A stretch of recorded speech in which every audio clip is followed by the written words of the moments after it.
Students of MTGO Academy, welcome, welcome, welcome. This is your Pauper Professor, Jason Moore, and I would like to welcome you to the latest installment of Dime a Dozen.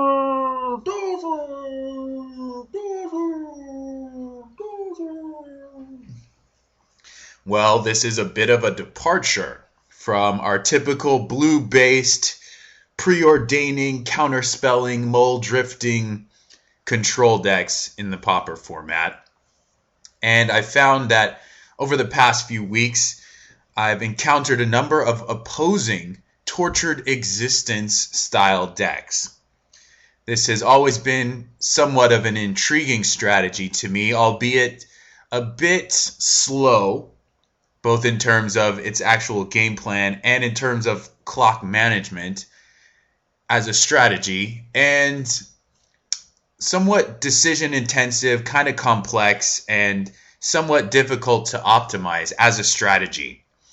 We've seen over the years players incorporate many different subordinate colors to the overall black color palette, and to varying degrees of success. And speaking of success, this entire experiment with Tortured Existence did not exactly go swimmingly. But I'm getting ahead of myself. Why don't we talk about this card, Tortured Existence? So what Tortured Existence does is it's a graveyard-based and creature-dense strategy that allows us to turn our graveyard into a virtual toolbox where we can recur creatures from our yard back to our hand at will and enact some pretty interesting synergies and not necessarily combos, but definitely two-card interactions that allow us to take over a game, to play a very long, drawn-out game where we're going to have inevitability because our graveyard is a resource that continually replenishes our hand and replenishes our board. So what makes Tortured Existence work? Well, first of all, it's great that it's a turn one play that gets underneath counter magic. It's a very powerful turn one play depending on the context, in a similar way that a turn one Delver or a turn one Glistener Elf is a powerful and pretty frightening turn one play.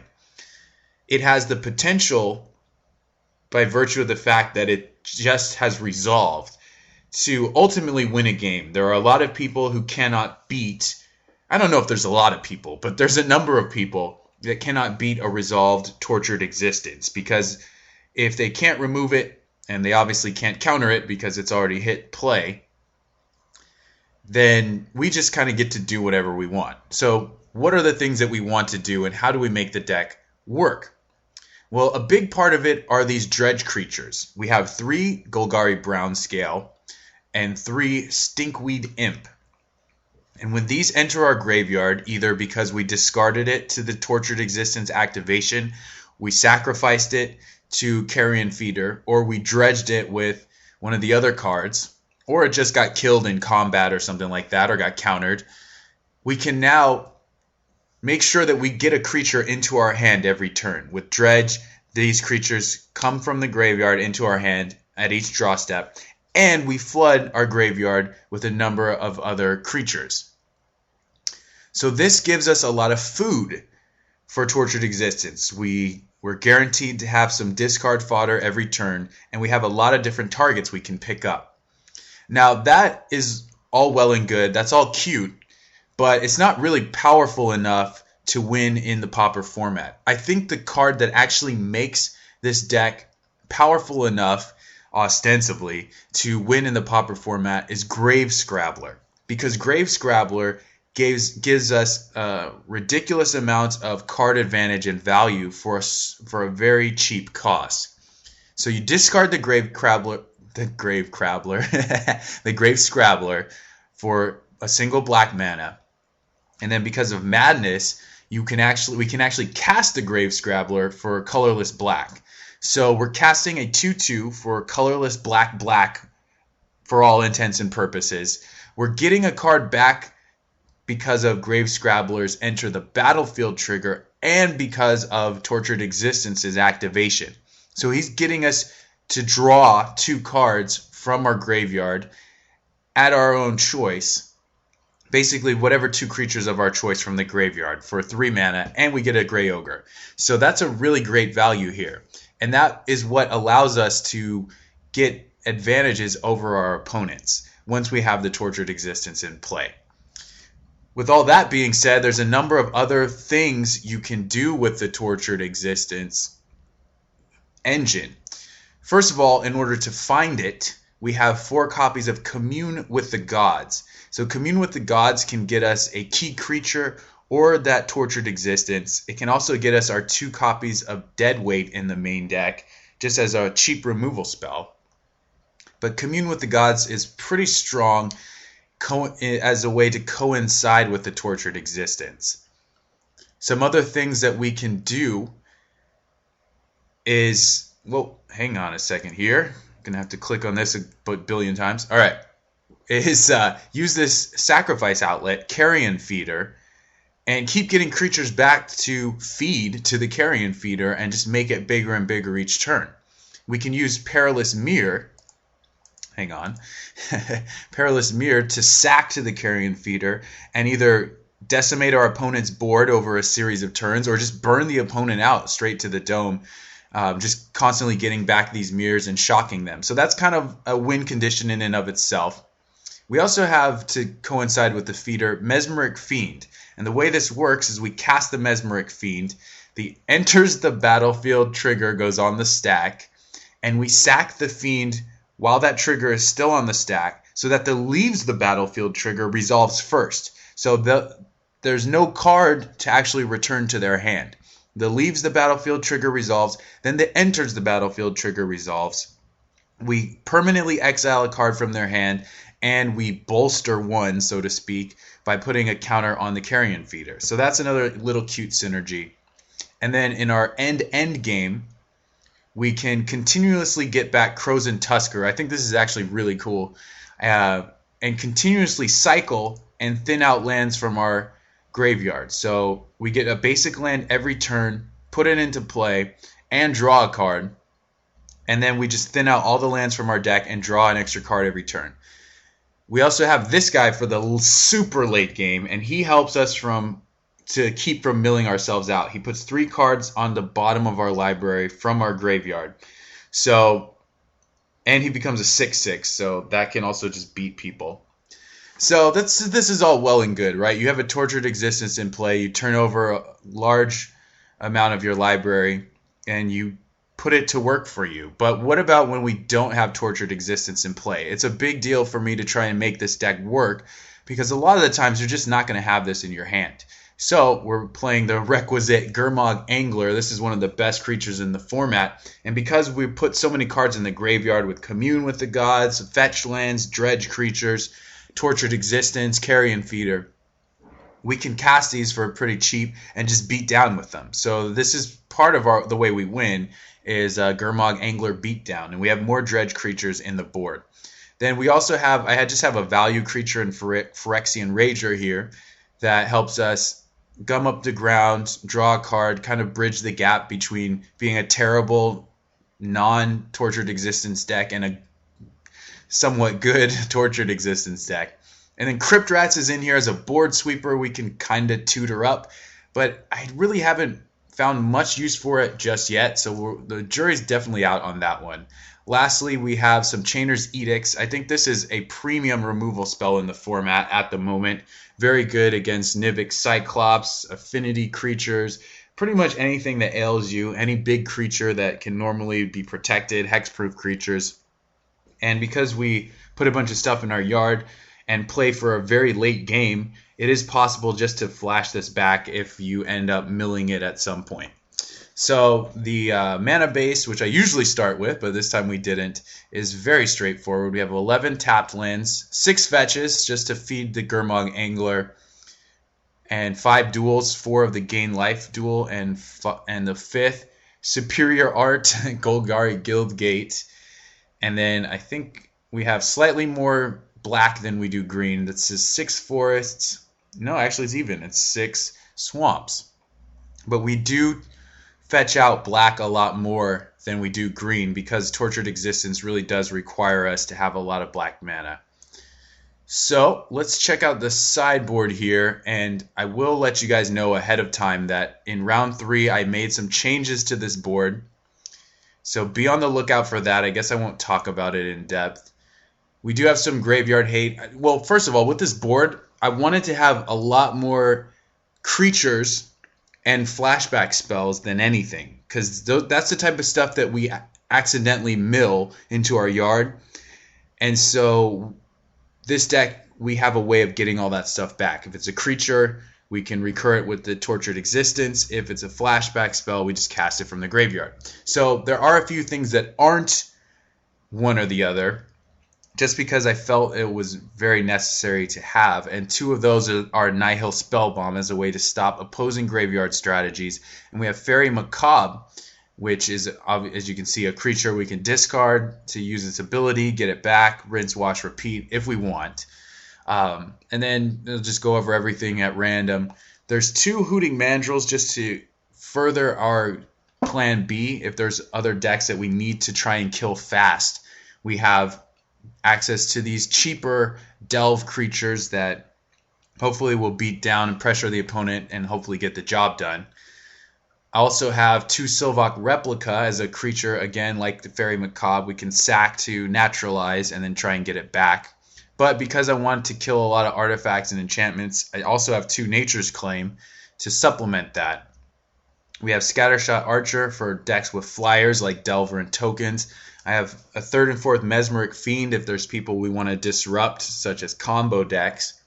I have Gnaw to the Bone, which is a huge life gain spell. This can gain you double-digit life points. Very reminiscent of Crypt Incursion, but this one actually came first. So it's very powerful, can absolutely hose aggro decks. One thing you'll notice is we aren't playing a ton of creatures, so only 24 creatures. So it's not the best Gnaw to the Bone strategy, or maybe not even the best configuration of a Tortured Existence deck.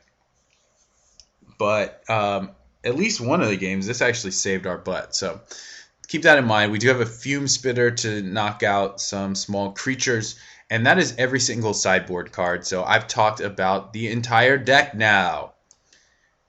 I hope you guys have enjoyed this deck tech, and the matches now await you. So go on and check them out, and please do enjoy. Hi folks, we're here playing Tortured Existence. We're going to play first.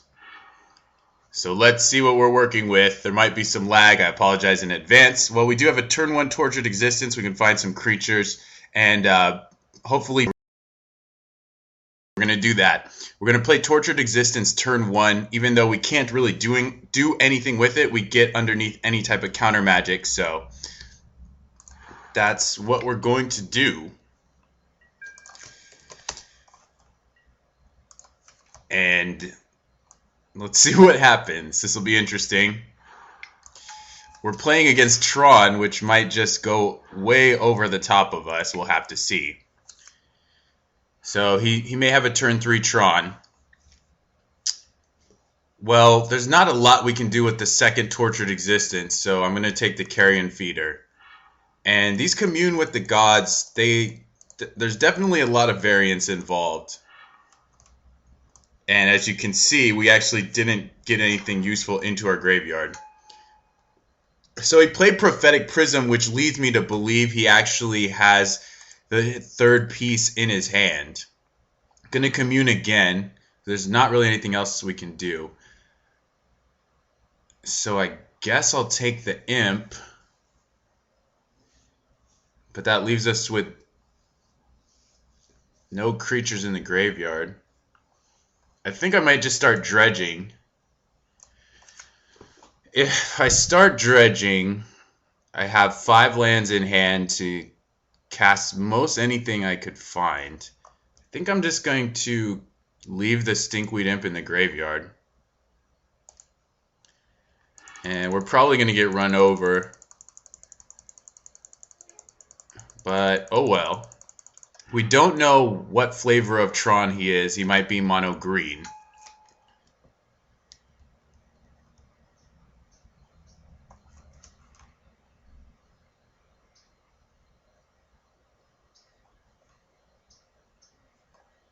Yeah, he did have the third Tron piece.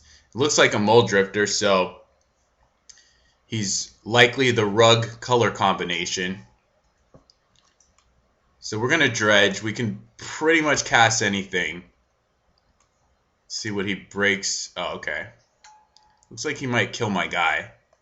So yeah, we are going to dredge this turn. And we got some good stuff here. We do have a Mesmeric Fiend, so we can take away his best creature. I think I'm fine with that. Yeah. Oops.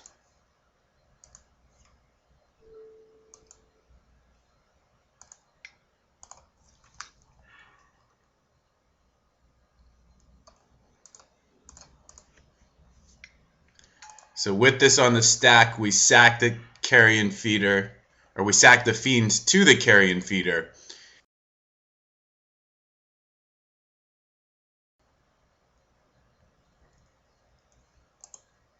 And now we're lagging, so I don't even know if the audio is going right now. Sorry about that, guys. I think we were lagging a bit. The audio may have cut out. So he actually doesn't have a lot going on. He has Tower, 2 Grotto, Island, Impulse, and Thunder. And Thunder is the most frightening card. So I think I'll take it. I think we're lagging again. Sorry if the audio is cutting out at any point. But I think we'll take the Thunder. He can see a card with Star and then see a card with Impulse. But Thunder's going to be one of his better cards here. And I'm not going to attack yet. We're about to get too big for his Mole Drifter. So I may actually just get the Fiend back again. Our graveyard is full of lands. More so than even creatures. Crypt Rats is perhaps our end game, but we don't even have a lot of black sources here. So what's he doing? He plays the island, so he has a Tower, 2 Shimmering Grotto, an Impulse. So this is actually pretty good because if he casts Impulse, we get to take whatever he gets with it.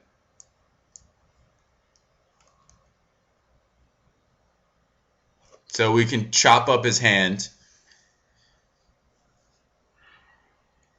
Possibly.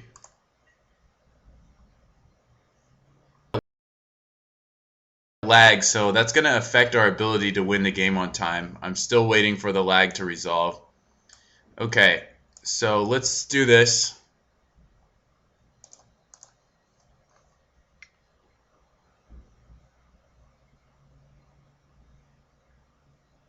And if he counters it, I can do it again. There is a Grave Scrabbler. It's possible I should have just grabbed that. I can still grab it. Okay, he's going to use Lightning Bolt. Okay.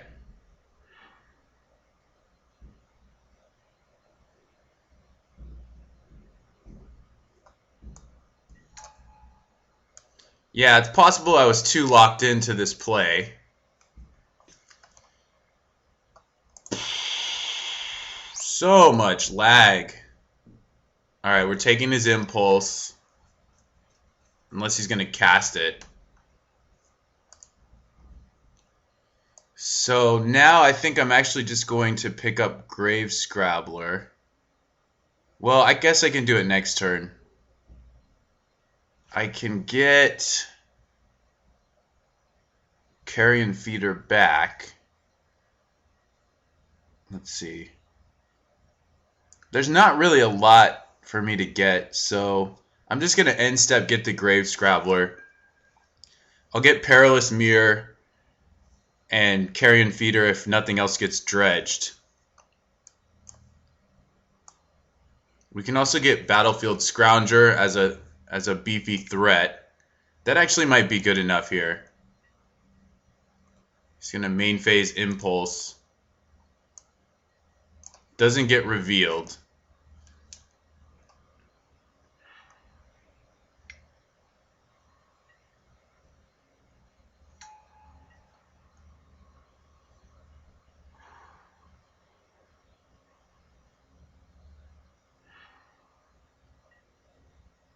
I'm actually just going to take my natural draw step. We have a pretty stocked graveyard, so I'm going to Grave Scrabbler next turn.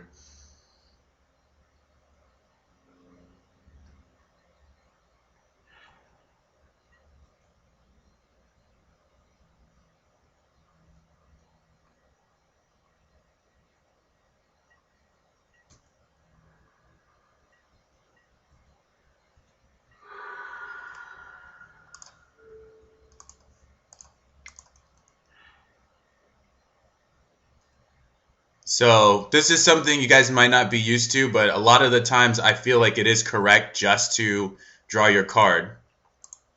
We have a removal spell for the Mole Drifter. He's going to get killed.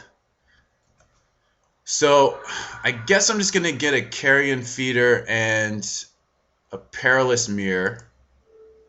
I could also get the Scrounger. Maybe I'll do that.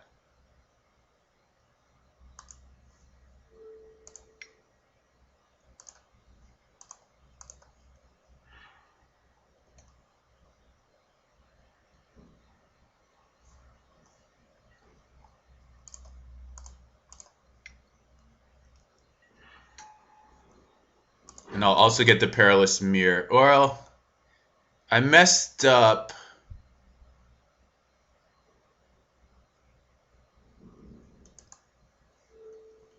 That's fine.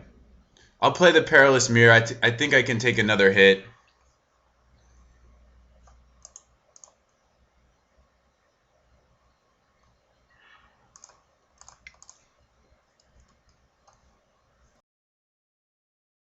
Next turn, I'm not sure if I'm going to take my draw step or not. I think I might dredge next turn and use the dead weight. It looks like he's planning on blocking here. So we'll dredge.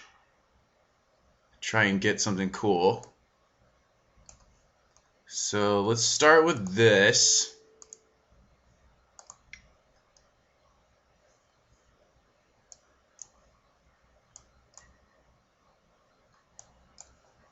I'm just going to put my graveyard in here. It's too unwieldy the other way around. It's just not visibly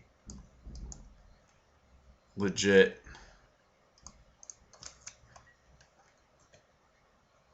So I think I'll just grab another Perilous Mirror at this point, so that if he has a sweeper or something,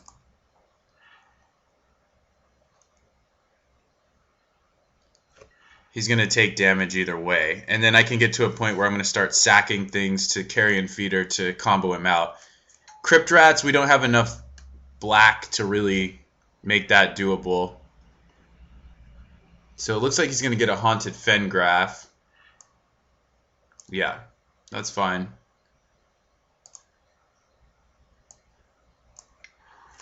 I'm just going to draw my card and play Scrounger next turn.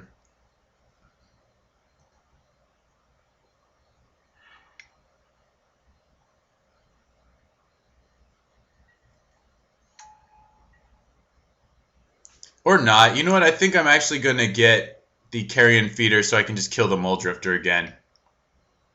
And I will draw my card naturally. We're behind by 3 minutes, which is a big problem. Okay, that guy's a big problem too. So maybe it is correct just to play Scrounger. I can definitely bash with the Perilous Mirror. Alright, I'm just going to cast Scrounger.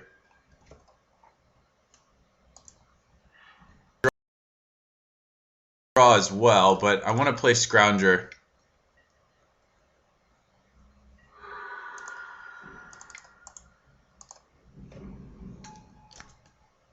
And we're not going to activate on his turn. We'll activate on my turn.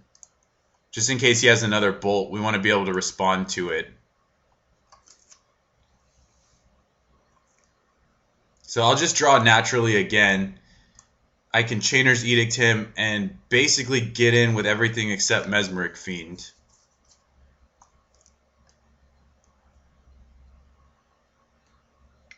And I guess he's just looking for another Rolling Thunder.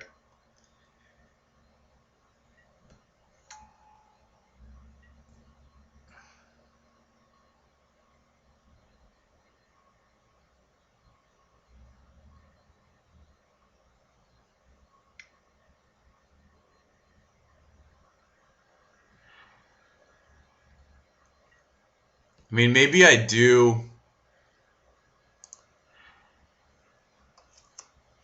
want to dredge so I have a guaranteed hit. So is this Rolling Thunder for 6 or is it Fangren Marauder?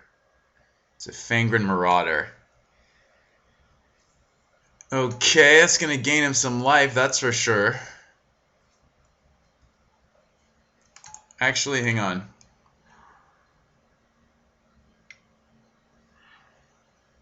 Once that mana goes out of his pool, I want to activate.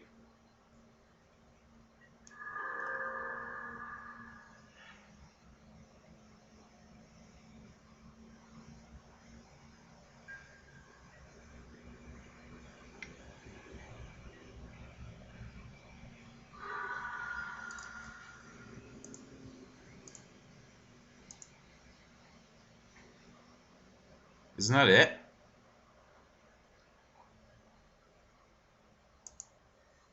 We're just lagging again. The lag is very real. Very painful. So, am I dredging? I don't think so. I think I need to get some number of lands, and that's actually a great draw as well. So I can Edict and do this.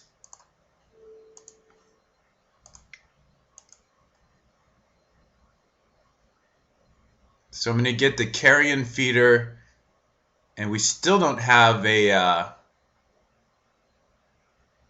I'm still going to get in with the Scrounger.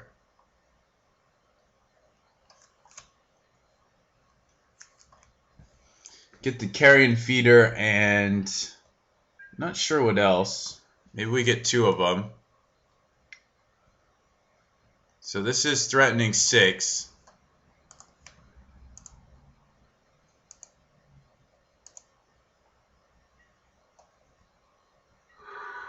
So that's pretty cool.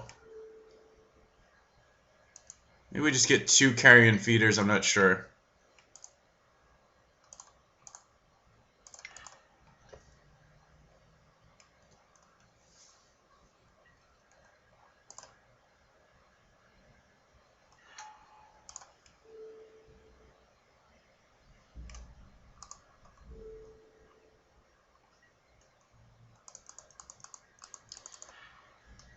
So much lag, it's going to be very, very painful.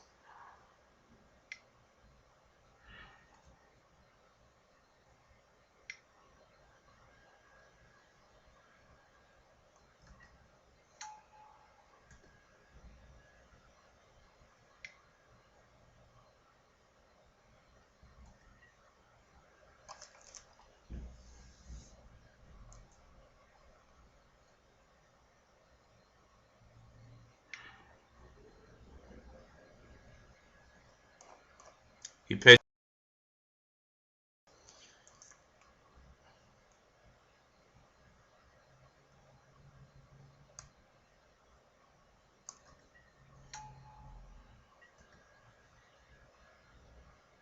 He's been using his mana super efficiently to create this awesome board state. And I'm pretty sure he's just going to be able to hit us with Rolling Thunder soon.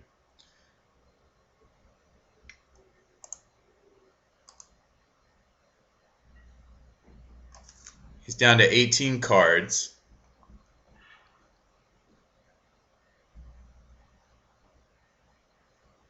I don't think I need to dredge.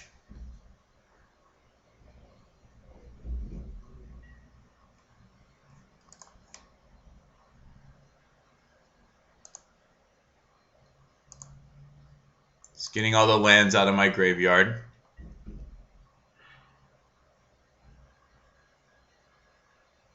So he's discarding. Discards another Shimmering Grotto.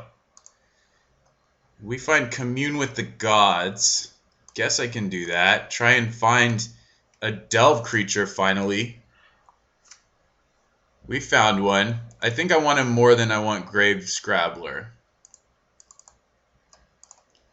So I'm going to send this guy again. I'm willing to trade him off for some of his stuff. Okay, that's fine. 1, 2, 3, 4, 5.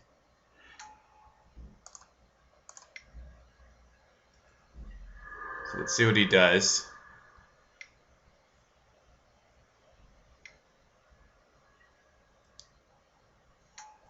Another Fangren Marauder. He's going to gain a bunch of life. So, I mean, this is looking pretty unwinnable.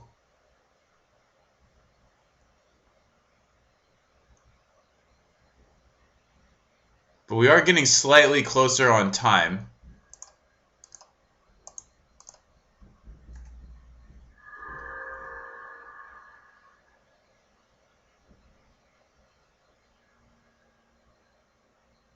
We have 2 Chainer's Edicts in the yard.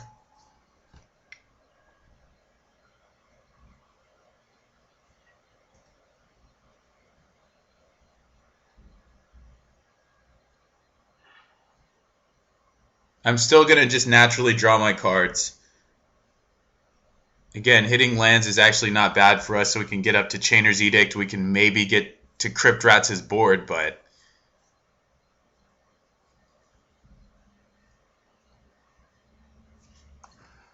we've exiled 3 basics and a Terramorphic, so we have a lot of lands left in the deck. So now we're actually recouping for this lost time. A little bit, but he's got a ton of life. Seems like this game's going to go pretty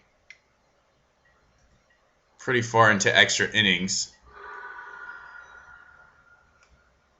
And again, we're going to naturally draw our card. Okay, so we're going to bash with these 2 big guys.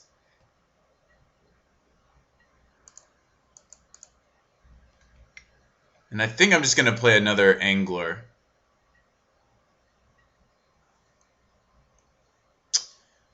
Well, I would activate, but I'm going to play around Bolt. I don't think the extra 3 damage this turn is going to do a whole lot. He probably also is just going to Rolling Thunder me. So we're going to do this and leave up an activation in case we need to get something specifically. If he has Rolling Thunder, he can just go for it, you know. It's down to 12 cards in library. We may have him in terms of Rolling Thunder might have been his only win con, but I kind of don't think it was.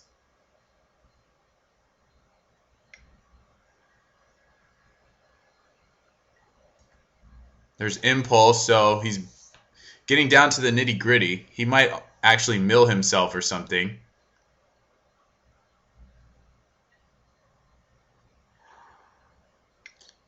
Yeah, here comes Rolling Thunder. So, like I said, he's just able to go way over the top of us. He gummed up the ground. All these little rinky-dink synergies we did just pale in comparison to a massive fireball. So, we're now only down by about 40 seconds, but we need to find a way to win the game. So, I think the way we're going to do that most likely is just bash him with a bunch of big fatties. It's not necessarily I guess it is a plan B, so to speak. I think Crypt Rats proved pretty unexciting, particularly there. And I don't think Deadweight is amazing. Mesmeric Fiend is also something I've been considering cutting a lot. So we have the Mandrills to add in. We take more of an aggressive, just pure beatdown stance. And I guess we are going to play Fiends. Probably one of our better options out of this sideboard. We do need to punch through Seagate Oracle, but I don't think Deadweight is really the answer there. So I guess we'll just play 3 Mesmeric Fiend, and we'll see how this goes. Don't really have a lot specifically for the Tron matchup, and I can't imagine it being a great matchup. Play first. We'll keep this. It's not amazing. Turn 1 Feeder, turn 2 Commune, hopefully getting us a Tortured Existence or something. Because right now this Grave Scrabbler's doing nothing.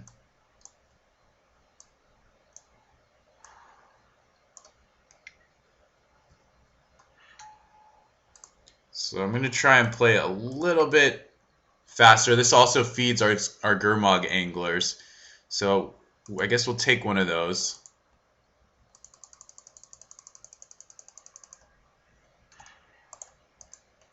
And we can make an Angler next turn, leaving either Angler 2 or Battlefield Scrounger behind. So he does have Tron next turn. That's fine. So 3 mana doesn't really make a difference. So, and I think I'll get another Swamp. I'll leave Gurmag Angler and Scrounger around just in case we are able to Tortured Existence them back at some point. So this might be a quick game if Angler can go unanswered for a time.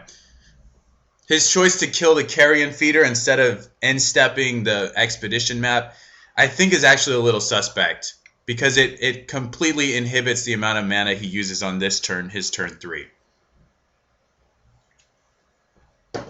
So here I'm going to attack. I'm going to commune with the gods and Mesmeric Fiend, unless I specifically find a Carrion Feeder, which I can use to advance the Mesmeric Fiend a little more. So that didn't do a lot for us. Let's try and take his best card away. We can't even play that right now. So he has 2 Compulsive Research and an Impulse. So I guess I'll take one of the researches. He has Shimmering Grotto, Urza's Mind, Compulsive Research, and Impulse. So he is behind. He does need to find an answer to our creatures. So he's got to play the Shimmering Grotto to do anything. Or he can map for something. Uh-oh. He's adding white. That sucks. So no Sylvok replicas in our deck at all. I have another Mesmeric Fiend. But that means he'll be my only play for the turn, which is kind of weak. But based on his hand, I actually don't think it's that bad. Leaves him with just an Impulse. So we can hope that that'll do something good. Yeah, Impulse, Urza's Mind. Next turn, I'm probably going to end up having to hardcast a Grave Scrabbler, unless I find a Tortured Existence, in which case I can get back another Gurmag Angler and play it. So we got an island.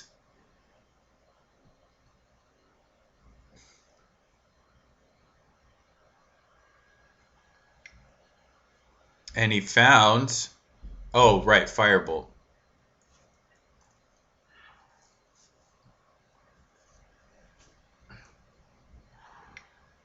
So there's Compulsive Research. Probably pitching Urza's Mind. Urza's Power Plant. Okay, just give me free information for no reason whatsoever. We're going to commune again. And I'm actually going to take Perilous Mirror because I can play it now. We're kind of going to be tapped out a lot if we don't draw existence, and if we draw existence, I think we'd probably just win, barring any really strong Rolling Thunder draw from him. I don't know. Time's running out on us. Like, he's definitely taking control now. So I wouldn't say we have an advantage at this point. But we'll see.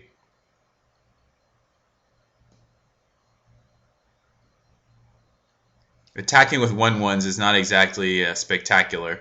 We are catching up on the clock, so that might be relevant. It's a decent draw. I'm going to send in the Perilous Mirror. So I think I can do that and play Stinkweed Imp. So might as well.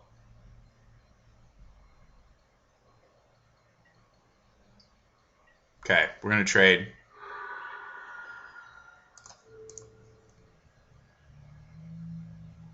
Choose that guy. We can't play around a Condescend anyway, so I'll play this first.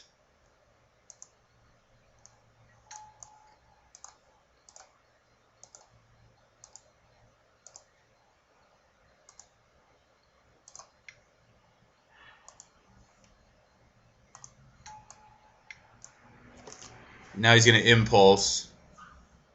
I mean, if he finds a 5/5, it definitely outclasses our 4/4.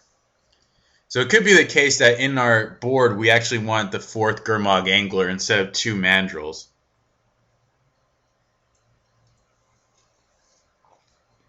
If we just draw a land, I think we're going to play Grave Scrabbler, because we're not really on a Tortured Existence plan currently. Impulse into Impulse. He's got a lot of card selection, that's for sure.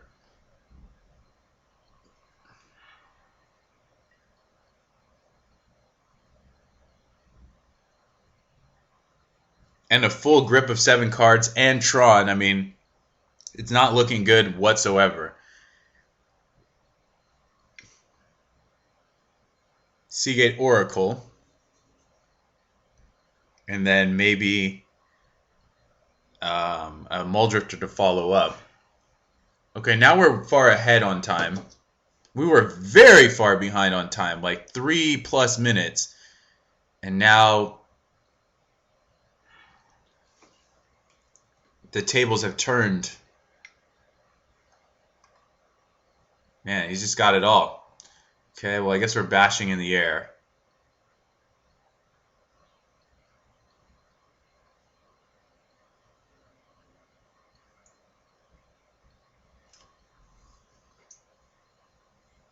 So if I draw Tortured off the top, I need to pitch 5 cards to the Gurmag Angler, because 1 mana for Tortured, 1 mana to activate, and then I have 2 mana to play the Gurmag Angler. So I'll pitch both Communes. I'll pitch maybe the Mirror. I'm not sure. Well, it's kind of a moot point. Didn't draw it, so we'll just hard cast this Grave Scrabbler. Not very exciting at all, but we're so far behind, we gotta at least use our mana.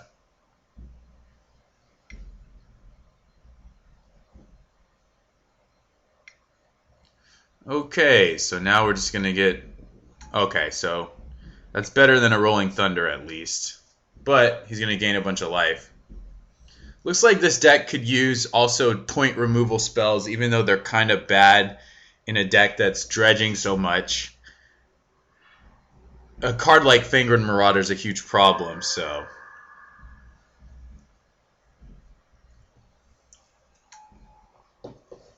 And he's got 2 of them. Yeah, huge problem. We can't even really leverage Tortured Existence to have inevitability, because he's drawing so many cards and gaining so much life that ultimately the real inevitability is on his side of the table with those big Rolling Thunders and all the card draw. So we drew it. I think I'll leave the Stinkweed Imp back, actually. Now we have to pitch 4 cards, but I'm still not positive what they are. It's definitely the 2 communes.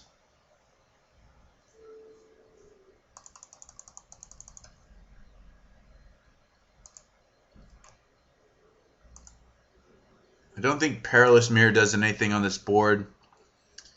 And we have 2 brown scales, so I'll take one of them out. Okay. And I will trade with his 2 Marauders. I think that's actually fine. Especially when he's got that going on. Just the snowball effect really burying us.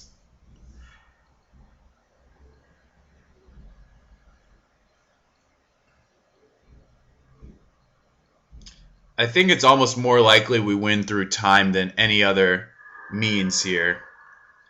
But that's not going to be too possible. I mean, maybe I should have brought Gnaw to the Bone into the deck to combat Rolling Thunder. I mean, I know that sounds really ridiculous, and it is. Looks like we're just playing a defensive game at this point, but that's not really going to pay off either. We are going to dredge, though. And we're going to go ahead and get Grave Scrabbler. Or maybe I should get Mesmeric Fiend. I think we have to. Our best chance of winning is Grave Scrabbler. Then if we want, we can get 2 Mesmeric Fiends. But I think I'll get the Fiend and the Scrounger. I was going to say Rager, but I think our best chance right now is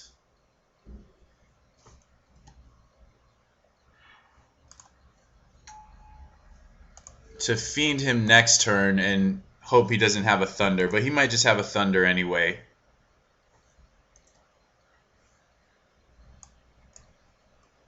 And he's got such a board advantage that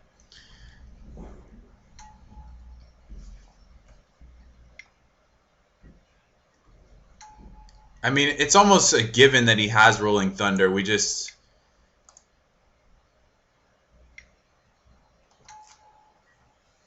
We actually want to get the second Mesmeric Fiend here, so we can Fiend him twice.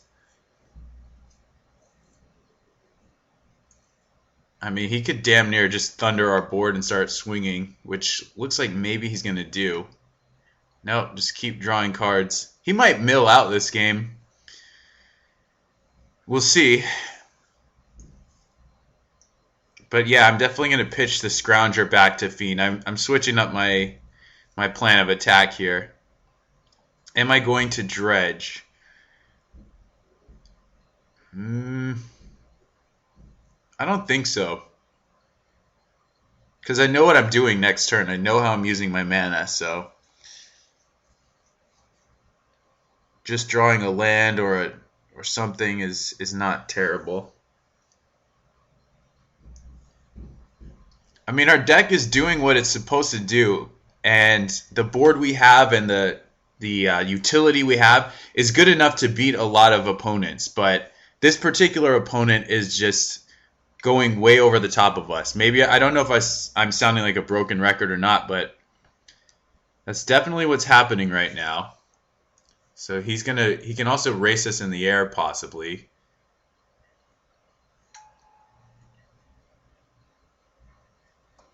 If he has a path to victory, then I guess it doesn't matter that he has 7 minutes left. Interesting composition of his deck. He's using Impulse and Compulsive Research.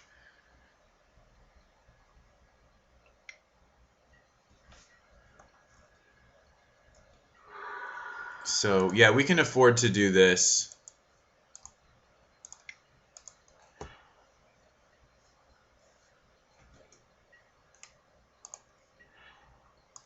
We naturally drew a brown scale, which is pretty bad. He has 3 cards in hand. They're all lands. Okay. So I guess instead, I guess we just leave up the mana. Not sure what we do with it. I guess we're just gaining life for part of it. I'm trying to F4.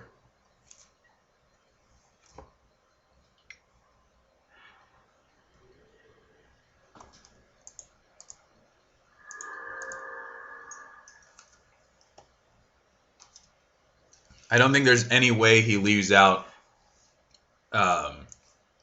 I don't think there's any way he leaves Rolling Thunder at home in the sideboard.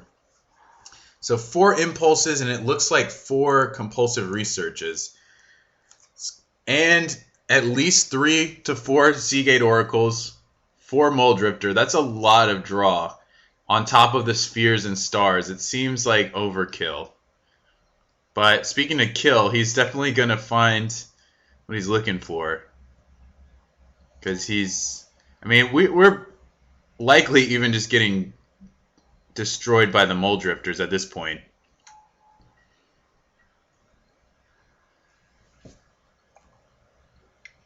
Okay.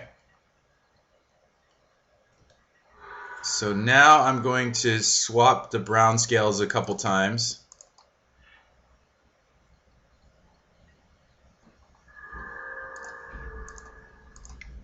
Which is a nice little boost. And then I'm going to get the Phyrexian Rager.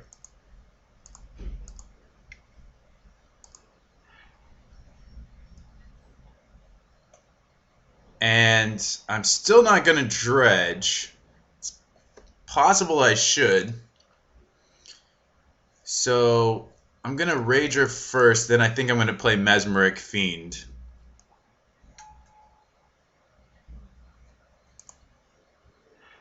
Oh, and that's kind of what we're looking for, so. But we also want to just get a Rolling Thunder out of there. Okay, so he has just all lands.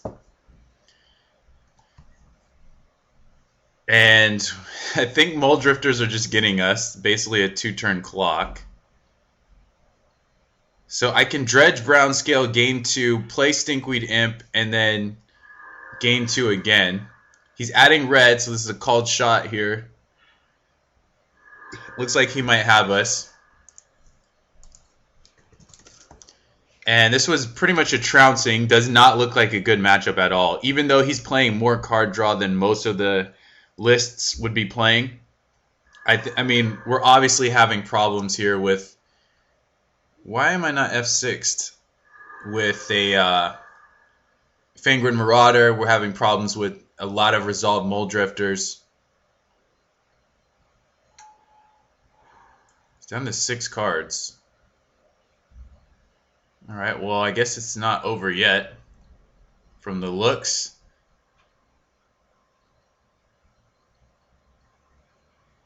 So I am going to dredge next turn.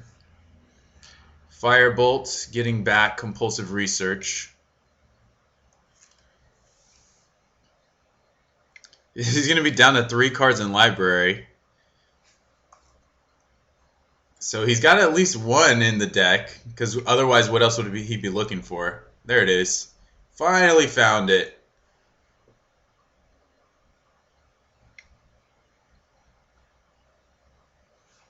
So, like I said, this wasn't even close. This matchup, we got completely obliterated. So we'll kind of keep a tally. This does not look like a good matchup for Tortured Existence. And this is a metagame player. This deck is definitely back. So we'll have to keep that in mind. That's going to do it for round number 1. We're going to play some more with this deck and see how we fare. Thanks for watching. It's time for the second round. We've won the roll. And this hand is pretty keepable. Go ahead and keep it. Any openers where you're not on the Tortured Existence plan right away, they tend to be sketchy, I would say. Against a green deck. Oh no. Alright, at least we know he can't do anything to our Mesmeric Fiend. Let's get a green source. So maybe we can... I guess we have a lot of edicts. Maybe we can take his best card here. We can even take another Boggle, so that Chainer's Edict becomes really live. So he's got, wow, Plains, Gnarlid, Growth, Rancor, Boggle, Ethereal Armor. 1, 2, 3, 4, 5, 6. Alright, so Deadweight is a dead card in our hand. Ethereal Armor is the only thing right now that lets his guys fight through. But the Gnarlid's going to be unblockable. And it's only a matter of time till he draws, other good auras. But I think we have to take the armor.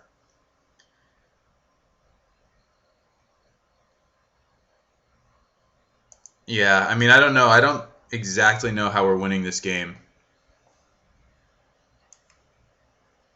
Because he has too many guys for Chainer's Edict to stop. Aura Gnarl is just going to be huge. So I guess after board we have more Edicts. We have a bunch of Naturalizes. So maybe after board this is a good matchup. If we go 0-2 with this deck, I might switch up decks or switch the list for the third match. So the Growth and the Plains are gone. He has Boggle, Rancor, and Aura Gnarlid. So I think as it stands, we're just going to set up for our second green source.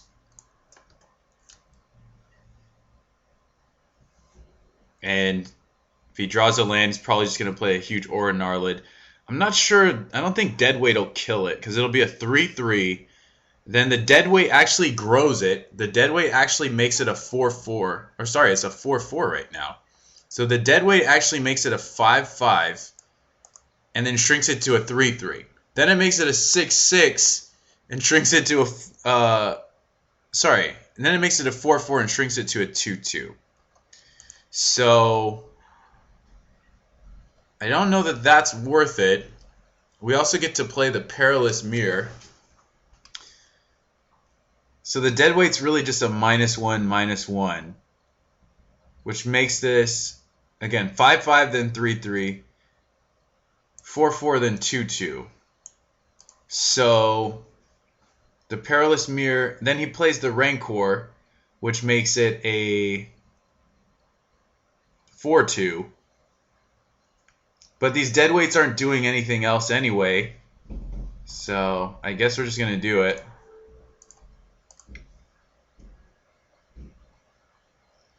Super awkward. If we ever find a Carrion Feeder, we can use the Perilous Mirror to our advantage, I think. This game is really awkward.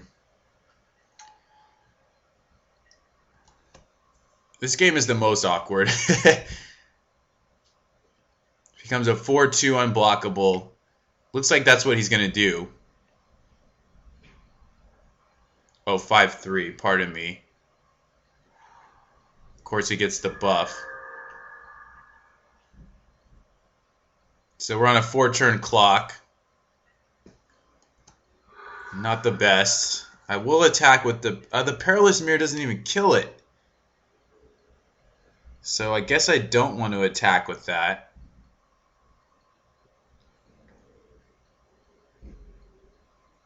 I don't know. It seems like it doesn't even matter.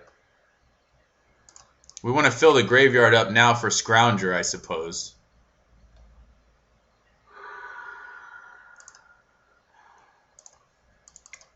Possible maybe we can even make Carrion Feeder big enough to block this, but I don't think we have any way out here.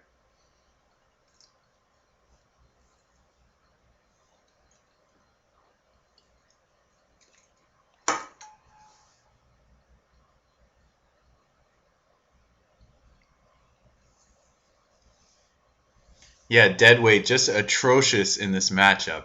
An atrocious card. It's in the deck because Commune with the Gods can pick it up. And you just typically want 1-mana answers to cards like Delver of Secrets. This format is quite fast. As you can see, this is only turn 5. And we're dealing with an 8-6 trampling lifelink unblockable at 15 life. So, I mean, This is not a slow format. You don't want to dirtle around with 2 and 3 mana removal when you could just as easily be playing 1 mana removal. So this game's over. I don't think we need to show him any more of our deck. But maybe we find a Mesmeric Fiend so we can see what else is in his hand. I know he has Slippery Bogle or whatever. And maybe he just misses a land. Or, sorry, misses his attack step. You never know. So, yeah, let's just do that. Drop him to 25. We're getting there, guys. And that's all she wrote. So, another trouncing in Game 1. But we do have a lot of answers Game 2, and he has no way to deal with the Mesmeric Fiend. He might bring in some stuff to deal with it. We also have Crypt Rat, so we have a lot going on here. I think, like I said, Deadweight is atrocious. We can probably shave some of the brown scales. I think Mesmeric Fiend is good. Some of this absurd late game, like this stuff is for the very, very late game. So I think we can shave that because we're more interested in being early game oriented. Well, we actually don't have any more edicts in the board. I'm used to having some, but we don't. So these cards are quite good. Knocking out a key enchantment. Perilous Mirror might be, because it can't target anything, so it's not that good. Very Macabre can hit a Rancor. And if he's playing some Undying guys, I mean, that's a little narrow, but maybe that's fine. And Knot of the Bone might be good too. We might also just want some chunky dudes. And Mesmeric Fiend. I think we actually want to max out on Mesmeric Fiend. I think that's actually our best chance. So yeah, we've got 3 Chainer's Edict, a Crypt Rats, which doesn't interact very well with Mesmeric Fiend, and 4 Naturalizes. Let's try that out. He didn't see Tortured Existence, but I imagine he could infer that that's what we're playing. And we have a 1-lander on the play that otherwise has everything we could possibly want. We have 21 lands in the deck. Now this is where discipline is a huge factor. I mean, this hand should obliterate him if we draw a land. But if we don't, we obviously just can't win. So I think I actually do have to mulligan this. There's so much high upside. These, however, are 3 mana. And this doesn't do anything unless we draw lands and do other stuff. So I'm going to be disciplined and mulligan. And we get rewarded for our discipline with absolute atrocity. So I think we actually have to mulligan this too. And this one will keep a 3rd land on the top. I think I'm actually going to bottom in hopes of just finding another land somewhere along the way. We already have Grave Scrabbler, which is kind of dead unless we're able to put stuff in the graveyard. And we're going to be kind of behind if he has turn 1 guy, turn 2 do stuff. So, because of this second tapped land. So fortunately, he doesn't have the guy yet. And we drew a Chainer's Edict. Pretty sweet. I'm going to get a Swamp. Chainer's Edict's actually really rad here. We might even want to Fiend and then take his second guy from him and then Edict away his first guy, even though he puts some cool stuff on it. But he can probably smell that out once we Fiend and take the guy. We'll see. So this is just an Aura Gnarlid. That kind of leads me to believe he doesn't have anything, but in terms of like other creatures, he could have more Gnarlids, so I'm still going to Mesmeric Fiend him.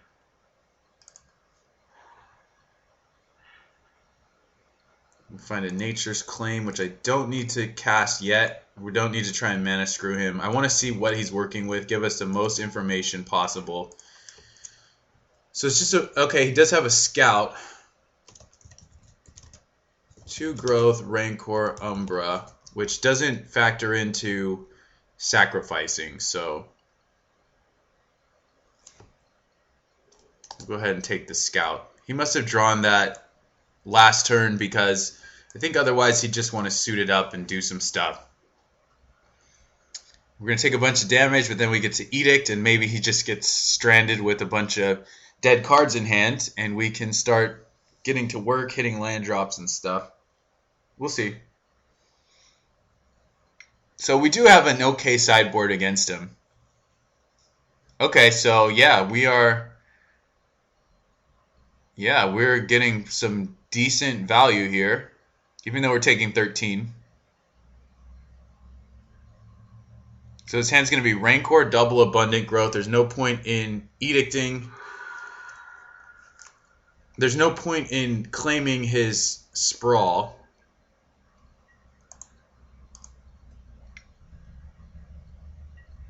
Because he's got fixed colors no matter what. So this is a veritable 3-for-1. And ostensibly, if we ever draw lands, we can do it over. So that's how you stop a plan that folds to edicts. You play an edict. But he'll probably draw another guy. We do have the claim. He's growthing. Maybe he just whiffs. He didn't leave green up. So even if he drew a guy, he wasn't able to cast it there. Alright, so we can actually play a creature, which I think I want to do. I mean, I can't discard it. So I'm just going to have to play it, which is totally fine. We want to put a clock on him anyway.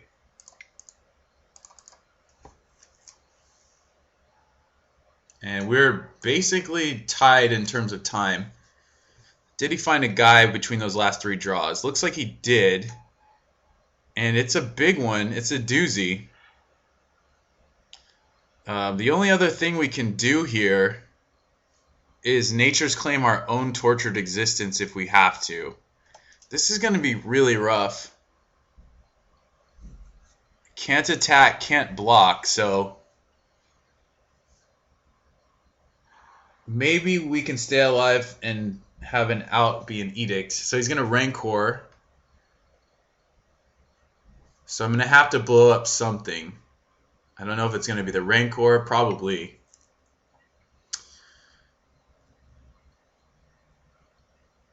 So we actually just lose here. Oh, I have to Nature's Claim my own Tortured Existence to go to 12. Alright, well that's what I gotta do. I can no longer Rancor. Actually, hang on. No, his thing was at 8 before he even played that, so this is kind of sad. But if I draw another Edict, we might be able to get there. Go to 1, draw an Edict, be a hero. Oh, didn't get there. So we're just going to attack, play the Scrabbler. Maybe he misses his attack step. Not likely. And this deck is not looking very good at some of these unfair decks. Not looking very good against some of these unfair decks. So we'll see. I mean, something's going to change. I'm not just going to play the same deck list for the third match, but we'll decide once we get to that bridge. You guys will figure it out. It'll either be written in the article or I will explain it during the next video or both. But we're not just going to play this exact same list having O2'd and not really been close to beating either of our opponents. So, and that is the definition of overkill. Alright guys, well thank you very much for watching, and we're going to -1 million.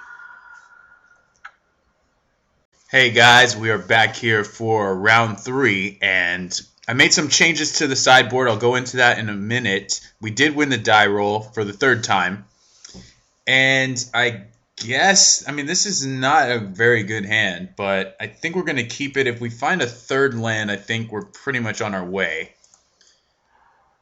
So, I mean, we have some stuff to stabilize early against a creature deck, a small creature deck. And he's got a Delver. We might be able to beat a Delver deck, depending on what it is. and how the draws pan out. I am going to kill this right away. We really need that third land. We'll start here. Hopefully it's not Izzet Fiend, because we don't seem to fare very well against the unfair decks. So Preordain still leaves it a bit ambiguous. Bottom, does he miss a land? Alright, so we have something in common. So if I commune, I just bottom a bunch of lands, so I don't really want to do that. We don't need a creature. Even if we were to get Tortured Existence with the commune, we can't do anything with it. We don't have the mana. So, alright. And I'm not even sure I want to cast it. Once again, I just want to draw a land. I don't want to bin the top 5 cards of my library. There's probably a land there. And again, I don't need creatures. I mean, I guess it does turbo out the Gurmag Angler, but pretty sure he can just counter that. We're falling so far behind. I'm just really not sure what I'm supposed to do. I think I'm just gonna not cast it again. This could be totally wrong. I could be punting the game. I'm not sure, but we're gonna find out. Spire Golem. Oh, Gushing. This is a super awkward game so far.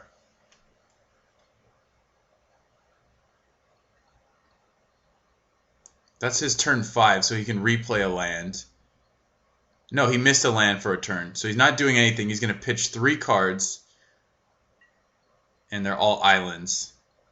So now I have to pitch. I may even... I don't know. I was going to say I might even dredge my Stinkweed Imp, but I don't even think that's correct.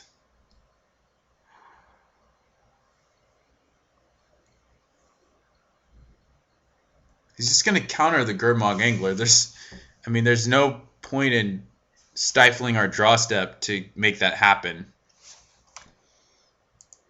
He's clearly got counters.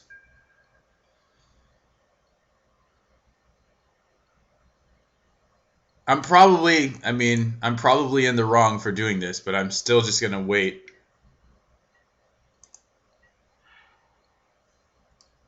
Oh, wait a minute.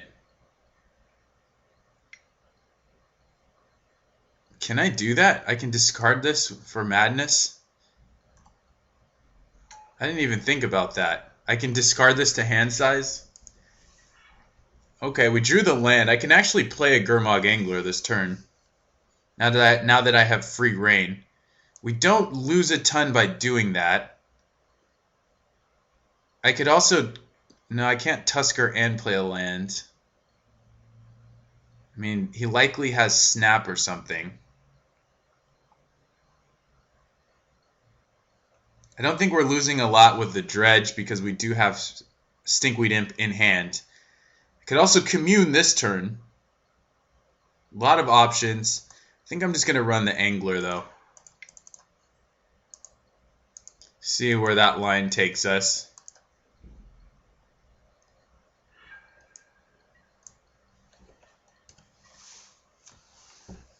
And then if we miss a land drop, I'm just going to cycle the Tusker. Maybe we find TE. It's possible I played that first 7 turns, like between turn 3 all the way up to this turn, incorrectly.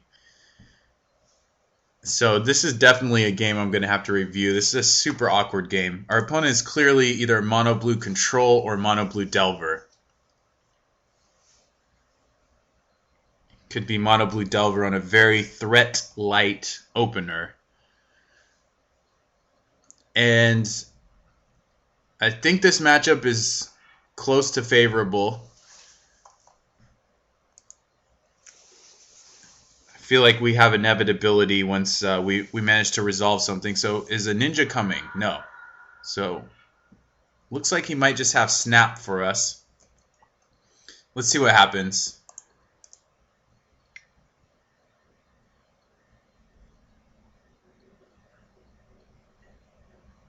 Oh, it's Vapor Snag. Okay. Well, I think I am going to commune this turn.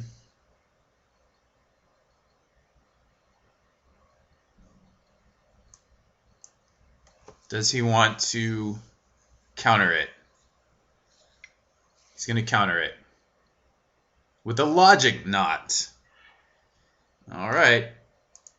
So I could throw a dead weight on his guy, but not really interested in that, so we're just going to pass.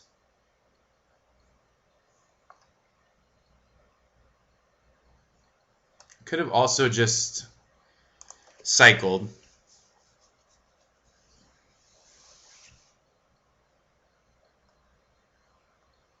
I mean, he's in a spot where he's just clocking us with Spire Golem. I don't know how he's at 15. We didn't actually hit him with Angler. I guess we've been hitting him with Perilous Mirror or something. I honestly don't even remember. The Vapor Snag made us lose a life, not him.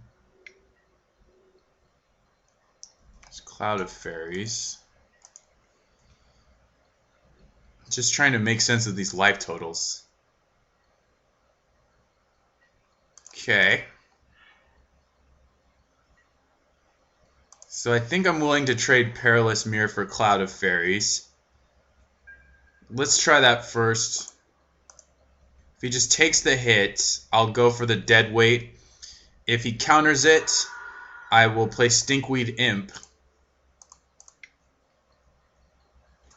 And unfortunately miss my land.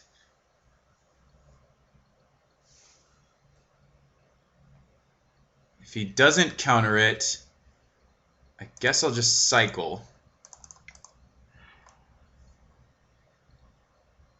And we're getting closer to Gurmag Angler.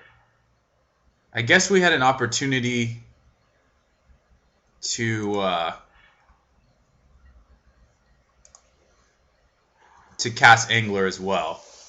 So now we're going to put him in a tough spot next turn. I guess he can just leave up double counter, but where we can play Imp, and then if he counters it, we also get Angler. But actually, Imp might be more important here. Oh, Chainer's Edict's pretty good as well. I guess we attack first. Actually, I don't even know that we attack. So there's a few things we can do this turn. We have 6 mana. This is definitely one of them. This is actually a decent play. I can also just throw out Grave Scrabbler and make a 2/2 that he has to deal with eventually. Starting to feel a bit favored here. I mean, he could have another Vapor Snag.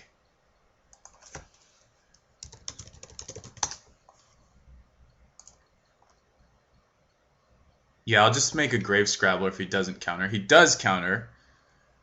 So now I will... I don't know if I attack.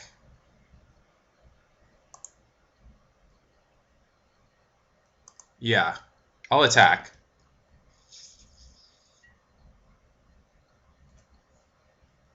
And I'll just make a Gurmag Angler. I'll actually leave up 1 mana in case he has Force Spike.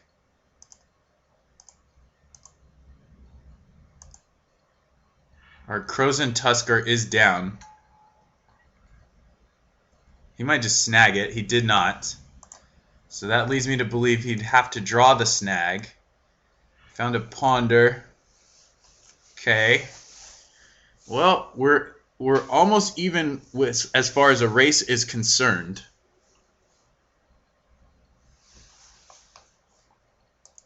But he's got a lot more selection in terms of finding another snag or a snap. He didn't shuffle, so he's got to have something. And that's going to make it really awkward, really difficult.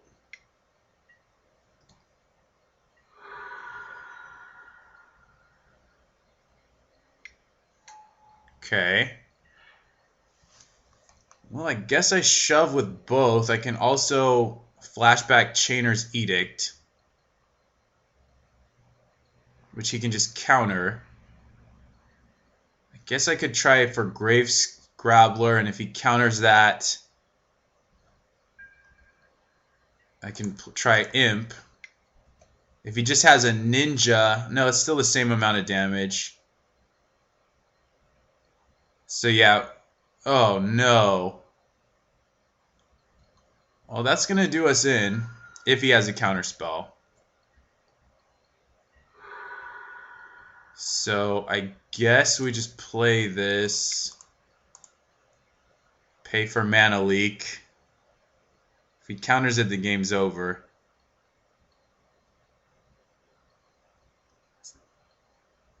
So he had a Vapor Snag and a guy. He drew Ponder. I guess he was sitting on the guy. Now he's trying to figure out what else I could have, but he's got me. Just hard cast his Grave Scrabbler and hope he misses his attack, but he won't. I feel like we can win this matchup, but we're down a game. It's going to be an uphill climb. So he's got Vapor Snags. We got to keep that in mind. We're not cutting Gurmag Angler because it's otherwise just a really potent threat. GG, by the way. I didn't type it, but GG. Alright, so we're going to have to figure this out. I don't actually think we want Mesmeric Fiend in this matchup. Alright, so first of all, I need to talk about the sideboard. So I added Gurmag Angler number 4 over the first, or I guess the second Hooting Mandrills. Just seems way more robust. If we're going to be playing 6 Delve guys, we might as well play the full 4 Angler. I cut one Mesmeric Fiend. I added a spot removal spell and Victim of Night. And I also made another cut, whatever the other card was. I think it was Fume Spitter. I cut for Vendetta, another spot removal spell, targeted removal. So here I think we want to cut Mesmeric Fiend. And these cards are probably okay, but we'll see. I'm going to bring in the Vendetta as a 1-mana answer to Delver. It also answers a number of other creatures. And I think I'm going to bring this in as well.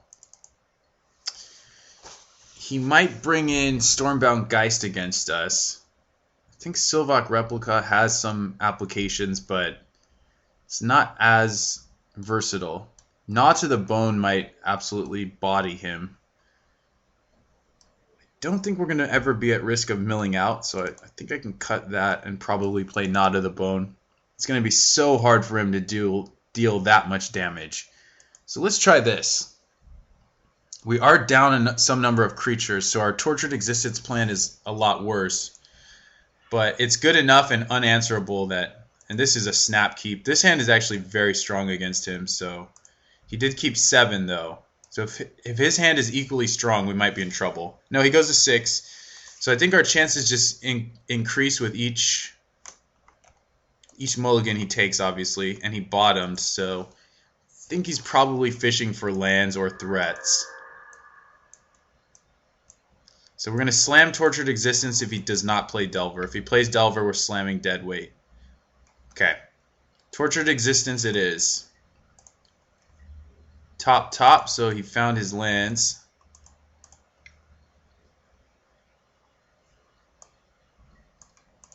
He does not have the Daze. I'm going to get a Swamp with this. Next turn, well, we'll see what he does. Does nothing. So that makes this pretty soft to spell Stutter Sprite, but we do get to kill it after it gets our Carrion Feeder. And we get some fodder for the graveyard. So come on out, Spell Stutter Sprite. So in the long run, that's not actually going to be too big of a deal. Now we once again need to find some lands.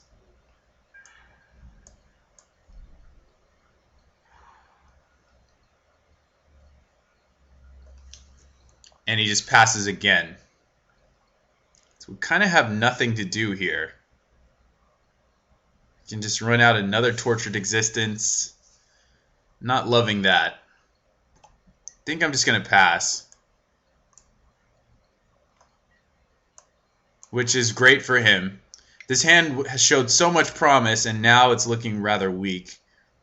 Okay, we just pass. We're going to try the Chainer's Edict, which is not going to resolve.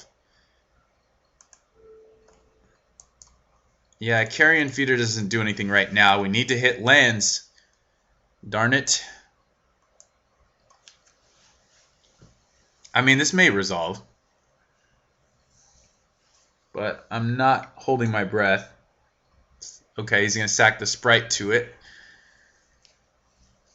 And we're just going to take a bunch of lumps. A bunch of lumps. But it's not a super fast clock. This looks like Gush. Okay. So 2 of his cards are islands. He's going to replay 1. And looks like he's doing something. Stormbound Geist, as predicted. So this is the type of board that can win because it can start just clocking us faster than we have time to do anything. But I can't really fault the deck for what's going on right now, which is just the fact that we didn't draw lands soon enough.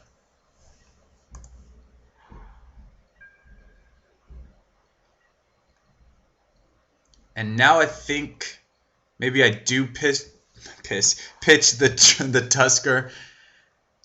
I guess there's no difference. We don't need to do that. But we're getting things going here. No, I think I am going to cycle. It really depends what we draw, but okay. That is a little alarming. And because Carrion Feeder cannot block, I am going to attack. I mean, we could just try and get the Grave Scrabbler down. I think I want to see a fresh card, try and get some value out of the Grave Scrabbler, and get a land out of my deck.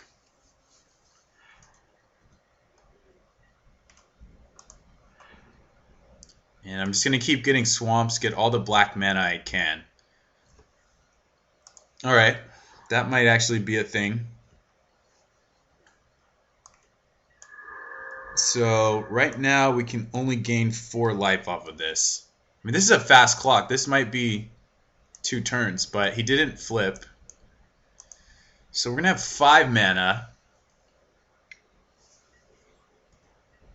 I guess we just go for the Scrabbler first.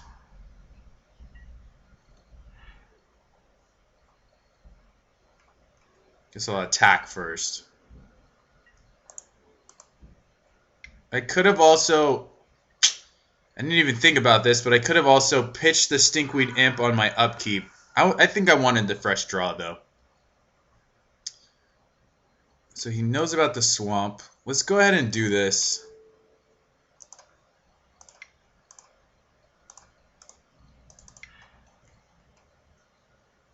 It's not going to resolve, but that's fine.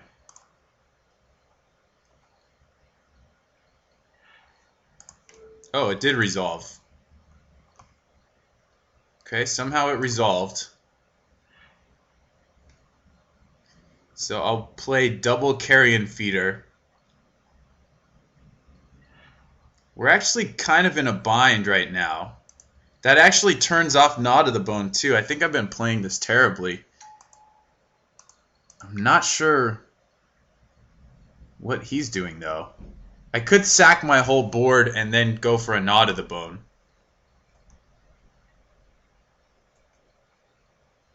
He's only countering what matters because he knows he's winning the race right now.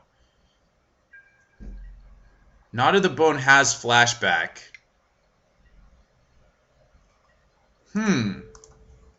Interesting. Let's see what he's got. I can always sack it. Does put me to 7. Okay, I think I'm going to have to go for a Gnaw to the Bone here. So I'm actually going to suicide everybody. Let's see what I draw.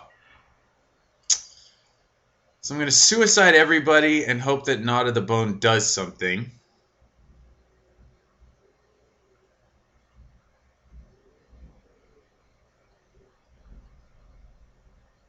I can also cycle. Let's see what I draw with the cycle.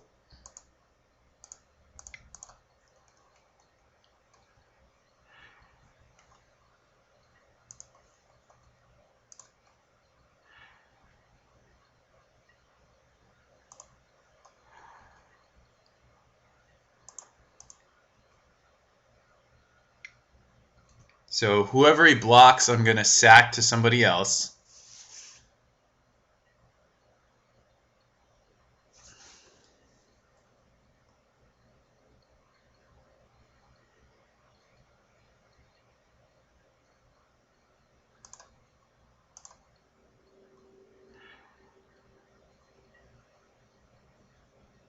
And if he doesn't go for the win, I can just wait till his end step and casually gain some life. I can sack the Grave Scrabbler and then try and get it back. I can also finally dredge, which I should probably do on my turn.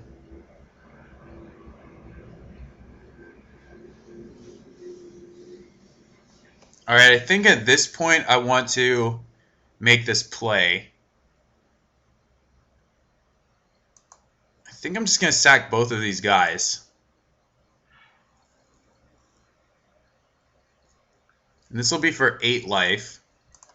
Then on my upkeep, I'm going to pitch Stinkweed Imp, Dredge, and go from there.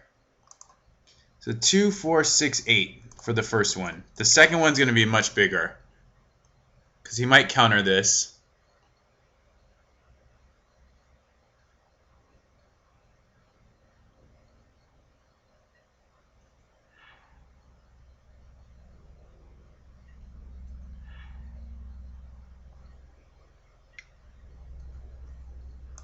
So we found a Ponder.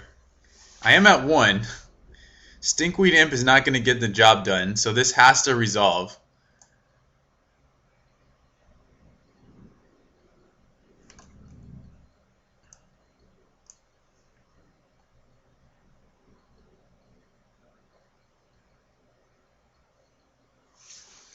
I think I screwed up because there was a couple turns where I think I needed to make the play I'm about to make, which is pitch the Stinkweed Imp, Dredge 5.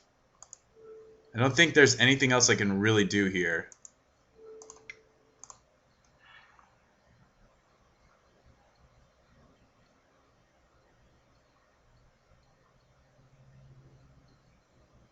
If he didn't cycle, there's no... I mean, he's going to have a counter spell. So here we go. Got a brown scale, so we could gain what? We could gain some amount of life. I don't think it's enough. We have 5 activations, so we get 2. We get 2, pitch again. Get 2, pitch again. Get 2. That's not enough to live.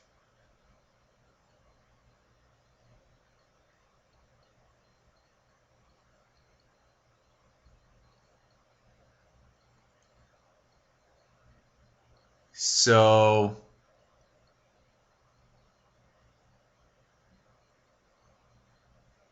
I guess we just go for it.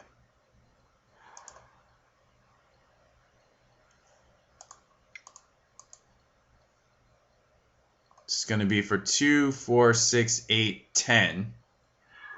It resolved.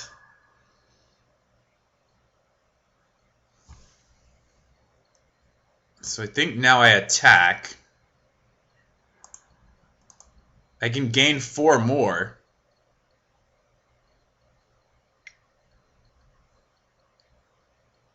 This I think I'm going to sack.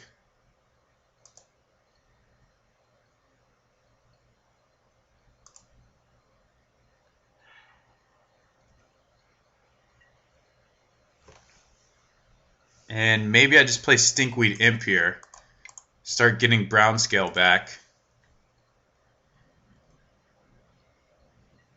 Wow, he's out of counters. He might have another snag. So I block Spire Golem. Brown scale for value. I don't know. Maybe we... Why didn't he shuffle? I think the upside is high enough that if you just find a counter spell, you win. You're already in an advantageous board position. So why would you just keep a Vapor Snag? Seems kind of weird. I mean, I could be wrong. We all know how many mistakes I've made this game. Well, at least I don't know. I've made a ton. Ugh. I don't know if we can just... I don't know if we can do anything about this board.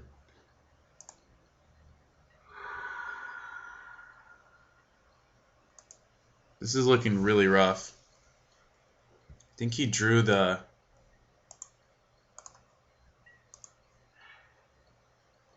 Still dead on board. Pitching all... See, all these remove... This is exactly why I wasn't playing these to begin with. There's another imp. I can only cast one and use the... I guess I can just naturally grab it.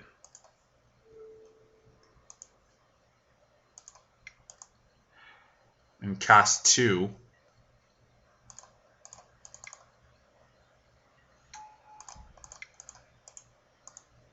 Alright, this might be something.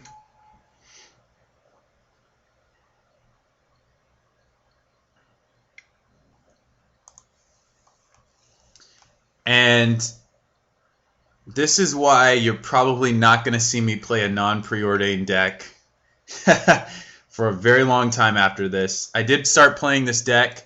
I think it's fun, and I'm very interested in trying to make it viable. But constantly I've found, because I've been brewing with a bunch of other decks too. Let me try and complete my thought. Oh, wow. We just got bodied. That's a body bag. One-eyed scarecrow. I'm not even going to complete the thought. I was going to say I'm playing this deck just to mix things up so it doesn't seem too redundant that I constantly play these blue preordained Muldrifter counterspell decks. But a sad truth, but a truth nonetheless, that I have been finding is that all these decks that don't play preordain and are playing against decks with preordain just get run over. You're too much at the mercy of your own. There's nothing I can draw here. There's nothing I can draw here to get out of this, except maybe another brown scale, which I did find. So I can gain 2, 4, 6, 8, 10, 12 life.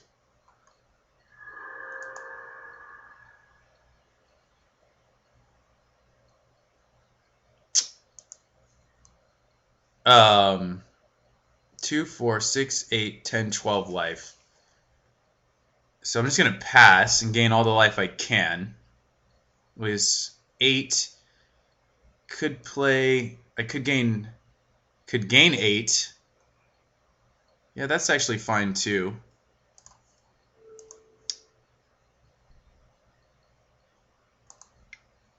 Because that guy's defender. Anyway, you're too much at the mercy of your own draws. Which means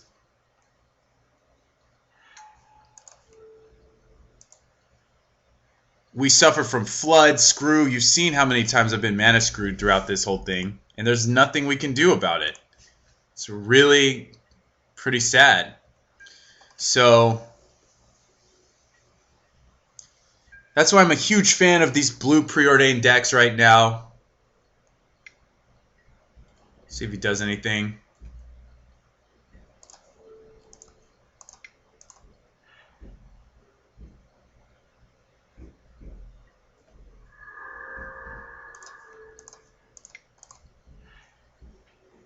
But this is pretty cool.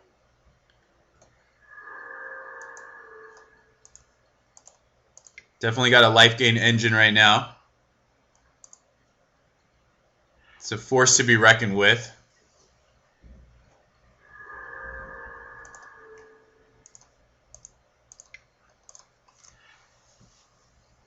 I'm still going to 6. And now if I play...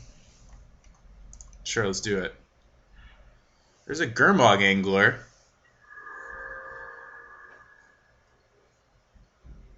So I can gain 8 more. And I can play Gurmag Angler. Guess that's actually okay.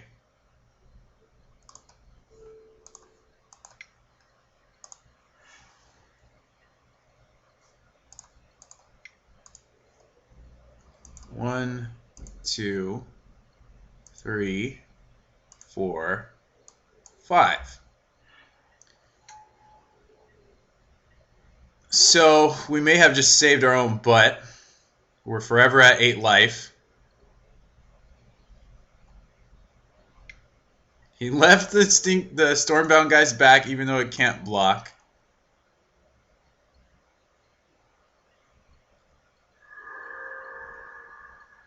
Let's just wait to see what he does.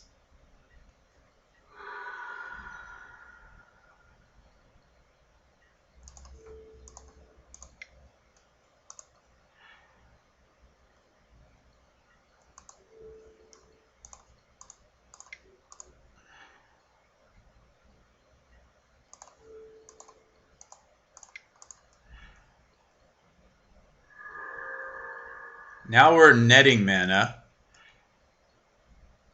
There's a Grave Scrabbler, which we can afford to play. Let's go ahead and beat down.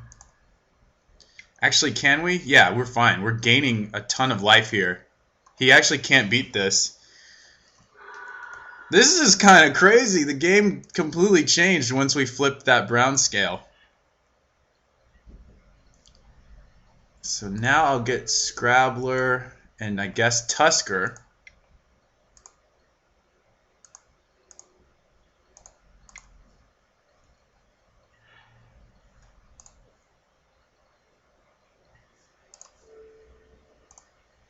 And I guess his cards are just lands because he hasn't been doing anything.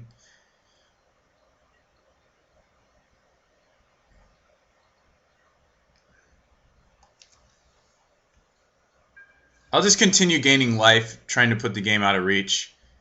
There's really no reason for him to be attacking like this.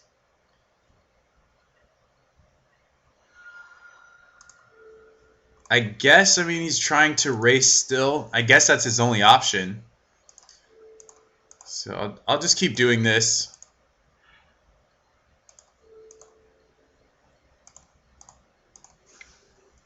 Seems good enough.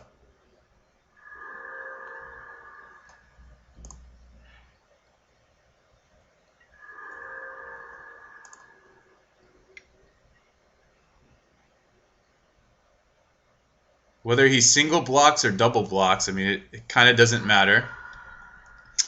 So I can get 2 carrion feeders. I guess I might as well. If I have a brown scale in the yard. Alright, let's just go ahead and do that.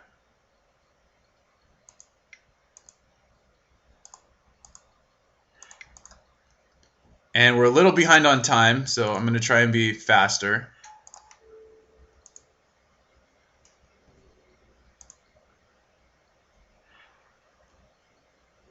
And I need to play one.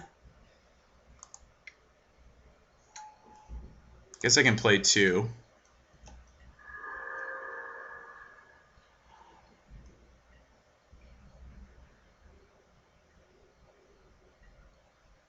Now it looks like he may just triple block.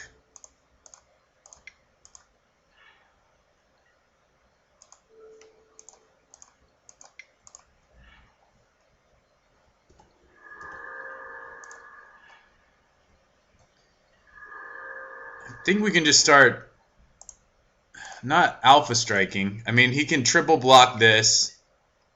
I just get it back. Or whatever. So I feel like I can hard cast one of these. Play this out.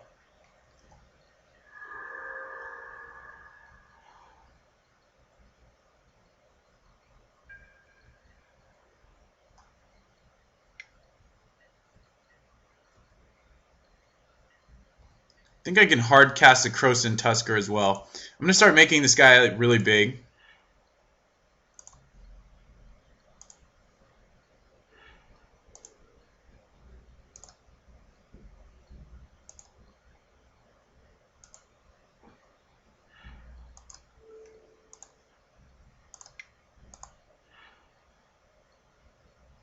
And what else?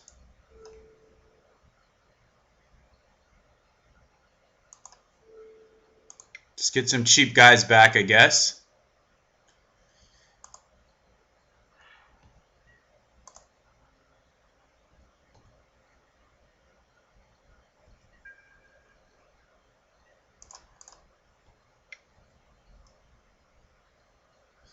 Yeah, I'm just going to hard cast the Crows and Tusker.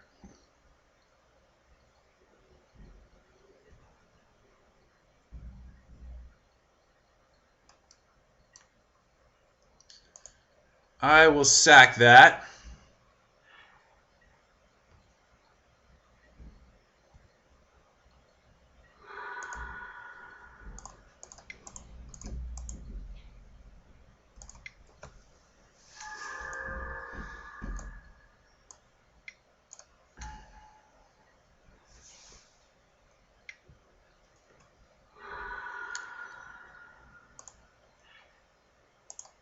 Ooh, Crypt Rats. I think that probably kills him.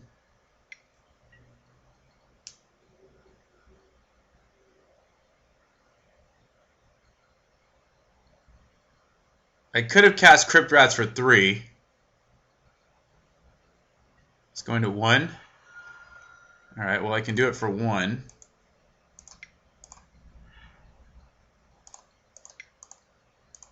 I can also just do it for 2.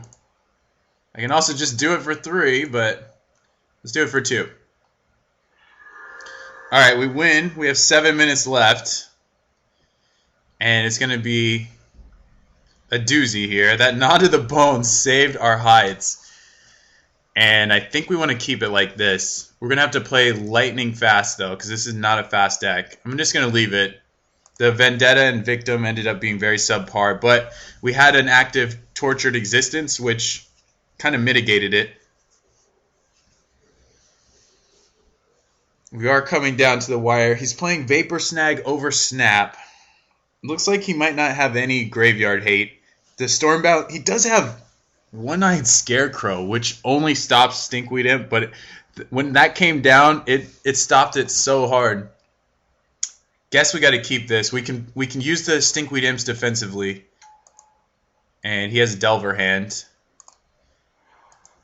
We have a Crypt Rats, which is okay, but we need more swamps, more swamps.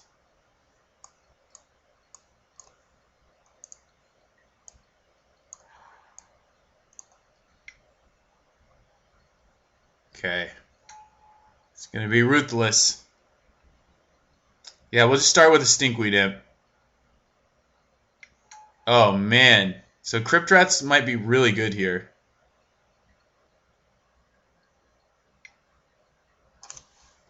Mesmeric Fiend is not in our deck anymore. Okay, never mind. Slam this bad boy.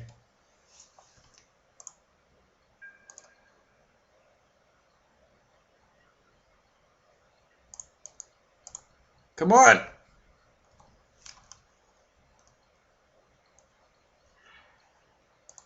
Okay.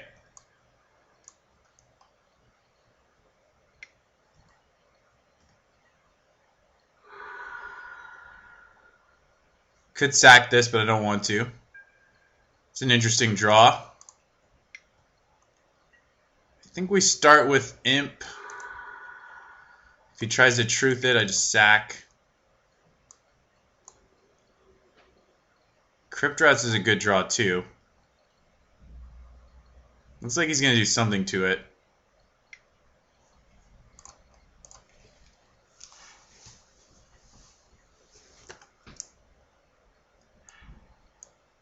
I don't need to dredge yet, because I have a second one.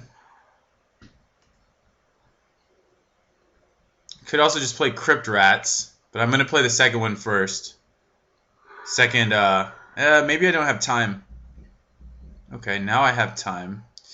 Well, now I have to decide what I'm doing. Don't think I'm dredging. I need the land too. We know he has Echoing Truth. Ugh. I don't think... This doesn't look winnable. I didn't think about it enough, but this doesn't look winnable here. So he has Echoing Truth. I could cycle.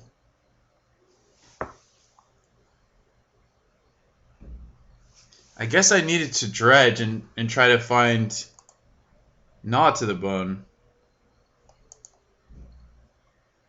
Brown Scale does nothing.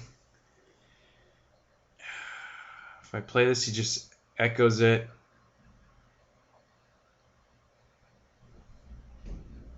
Gnaw to the Bone's my only way out, so I guess I play this. I'm going to take 7, go to 2. No, I guess I do this. Puts another guy in my yard.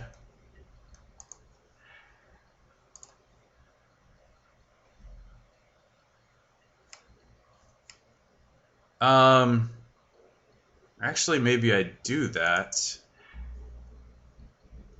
Did not find it. Then I'm going to put Imp back in the yard. Yeah, my only out is Gnaw to the Bone. His opener was so fast, and that's the thing about this deck too, is it also, like, it can't manage fast, oppressive board states very well. So, yeah, we just I don't think had what it takes. Plus, he can just counter it.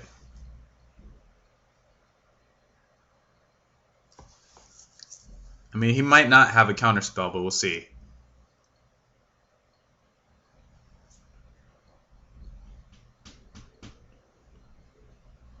It's all coming down to this.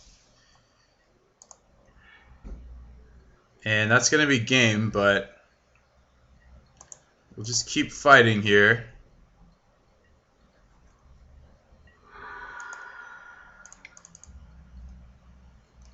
Because why not?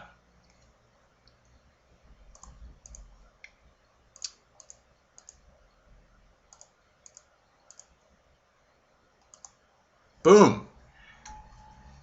And Echoing Truth incoming.